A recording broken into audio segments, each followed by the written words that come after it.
હા ભાઈ બોલ બોલ. અરે તું નતો કહેતો તને ઓલી છોકરી તારા ગમે ભાભી તને યાદ કરે તારા ભાભી. અરે એમ કહું છું કે તને જે છોકરી ગમતી તારા ભાભી તને જમવા ઉપર યાદ કરે છે. બધા તમે આવો ફેમિલી સાથે કે દોસ્ત ભેગા જઈમાં નથી આપણે ભાભી યાદ કરે ભાભી.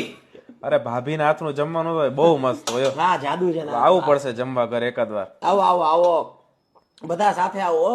ગોઠવે કેટલા ટાઈમ થી મળ્યા નથી ને હા બરાબર ને? ફેમિલી ટાઈમ તો બહુ ઇમ્પોર્ટન્ટ છે. ઇમ્પોર્ટન્ટ છે, બહુ જ ઇમ્પોર્ટન્ટ છે. અને આવો ટાઈમ તો કેદી મળે આપણને. હા તું શું કેતો તો એ છોકરીનું શું આપણે જે મને મદદ કરવાની છે ઈ? અરે છોકરીનો તો ખાલી એટલો કહેતો હતો કે એના મમ્મીનો ફોન આવ્યો હતો એના કોઈ ભાઈ છે નહીં. હા તો આપણે જવતલિયા ભાઈ બનીને જવાનું એના લગ્નમાં. અચ્છા હા આપણે એનું લગ્ન છે ગામડામાં જવતલીઓ બનવાનું છે ને? હા. હા તો આપણે જવતલિયા જ છીએ ને, આપણે એનો ભાઈ બની જશું. અને એ તો આપણી ફરજ છે ને સમાજમાં કોઈને પણ આવી મદદ જોતી હોય તો આવી કોઈ પણ છોકરી હોય કે જેને જવતલિયાની જરૂર હોય ભાઈ બનાવવો હોય તે આપણને કોન્ટેક્ટ કરે ગમે ત્યારે બરાબર.